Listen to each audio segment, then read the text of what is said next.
Panatilihing masaya ang paglilibang. Ang paglalaro sa casino ay para sa may edad 21 pataas lamang. Magtakda ng oras at limitahan ang gastos sa paglalaro. Huwag magsugal kung nalulungkot. Huwag hayaang makasira ng buhay at pamilya. Para sa impormasyon ukol sa responsible gaming, tumawag lamang sa hotline numbers 623-1869 at 0917-592-6618 o bisitahin ang www.casinofilipino.ph. Isang mensahe mula sa PAGCOR. Keep it fun. Game responsibly.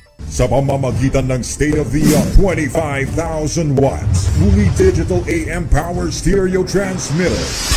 Ito ang DZME 1530, numero 1 sa paghahatid ng mga sariwang balita, impormasyon, komentaryo, alik, musika at public service. DZME 1530, una sa kanan, ang himpilang may paninindigan.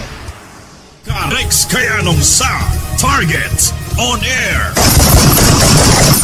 Ito nga ho, para mas malinaw itong ating pag-uusapan, nasa linya ng aming komunikasyon si Mayor Richard Gomez. Mayor Gomez, si Rex Kayanong sa DZME at maupay na hapon, Mayor. Mayong hapon, Rex. Apa, at salamat to sa pag-good luck ko sa tawag ho namin at advance Happy New Year, Mayor Richard Gomez. Happy New Year sa tanan.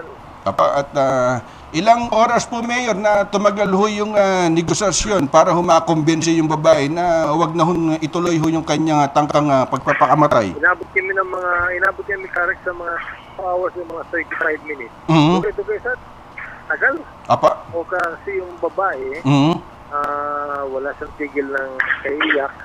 Then, nung napagalaman namin sa family nila una na nagbuwag sila sa iyang bana.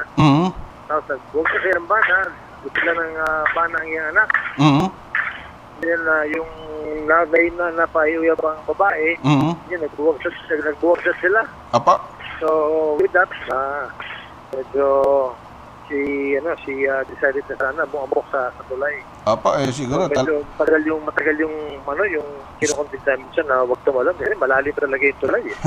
Apa, bali anong tulong ang naibigay yung mayor dito sa babae? Ang ginawa namin, after namin masave yung buhay ng babae, through tumulong kasama doon yung rescue unit namin sa yung Bureau of Fire, no? Dinala siya dun sa doctor namin sa 3-1 Health Center, and then nag-debriefing, binigyan ng psychosocial treatment, and napag-alaman na meron siyang postpartum depression kasi yung anak niya, bago panganak lang 7 months pa lang, yes. At so, Mayor, under medical care siya ngayon, binabantayan kung ano yung condition niya. Tapos sa pamilya naman, tinutulungan natin sila na at least kung ano yung kailangan nila medical needs at saka konting pagkain. At Mayor, kamusta naman yung paghahanda ng Ormoc later sa pagsalubong ho ng bagong taon? Ito, naka-lockdown ng Ormoc City. Paano kasi, so, nagsugod na kami sa yung test, trace and treat program. Kasi umanda na yung testing center namin dito. So marami na kami natetest dito and then nangyari. Because nga marami kami tinetest dito. Siyempre marami rin lumalabas sa positive. And ang ginawa ko, I decided na i-close muna natin yung border. Paano kasi ayaw naman namin na yung mga bisita coming from the different municipalities, mahawa sila sa amin. Pagbalik nila sa municipal nila, makatakot sila sa mga family members nila. So, di ba't na mag-lockdown muna. Di ba't Mayor, kayo nga yung unang pumalag doon ho sa galing ho dito sa Manila, yung mga LSI dyan ho sa Ormoc City? Yes. Paano kasi sabi namin, kailangan may coordination talaga na mabuti sa LGU. Dahil lahat naman ng trabaho, ang LGU ang gumagawa. So, alam namin, kami ng mga mayor, kung ano talaga yung mabuti para sa mga tao.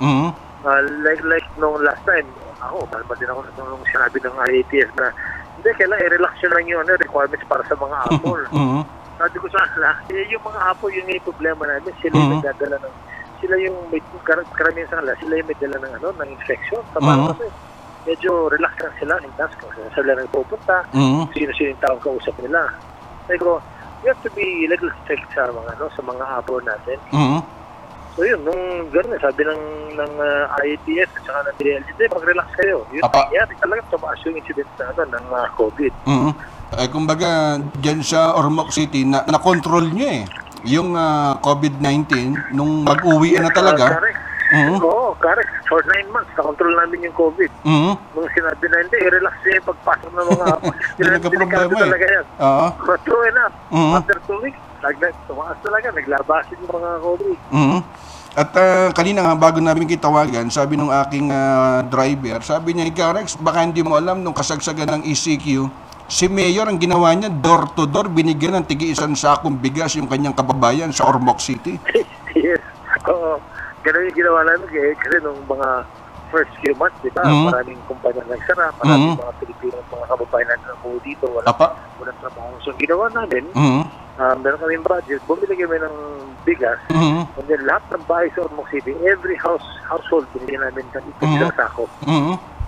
Ano yun, Mayor? Wala nang Mayor, wala nang lista-lista kung saan barangay, saan sitio, basta may pintuan, ganon? Oo, basta may bubong, bigyan ng isang bigasan. Tapos naka-dalawang rounds kami doon, Kare. Dalawang rounds kami doon. After a few months, binigyan namin sila ulit. So, hopefully, kung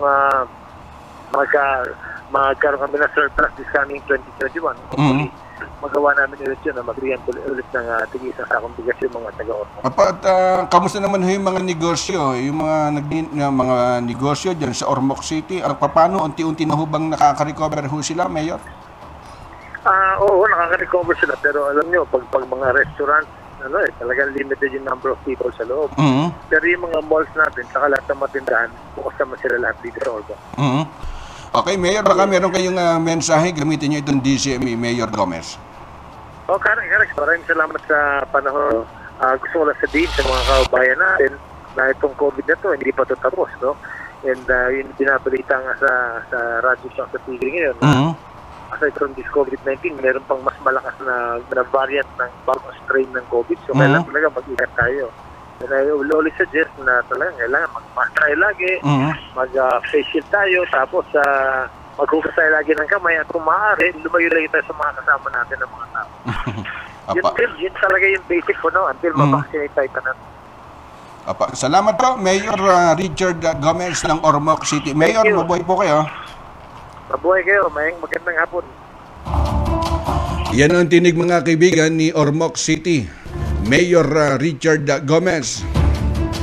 Simula taong 1934 hanggang sa kasalukuyan, nakasama ng sambayan ng Pilipino ang Philippine Charity Sweepstakes Office. Naging karamay ang PCSO sa mga kapighatiang pinagdaanan ng bayan na sama-sama nating nalampasan. Mula noon, ngayon, sa hinaharap at magpakailanman, asahan ninyo ang PCSO sa pagtataguyod ng isang matatag, maginhawa at panatag na buhay sa bawat Pilipino. Sa maliit na halaga, hatid ay pag-asa. Panatilihing masaya ang paglilibang. Ang paglalaro sa kasino ay para sa may edad 21 pataas lamang. Magtakda ng oras at limitahan ang gastos sa paglalaro. Huwag magsugal kung nalulungkot. Huwag hayaang makasira ng buhay at pamilya. Para sa impormasyon ukol sa responsible gaming, tumawag lamang sa hotline numbers 623-1869 at 0917-592-6618 o bisitahin ang www.casinofilipino.ph. Isang mensahe mula sa PAGCOR. Keep it fun. Game responsibly.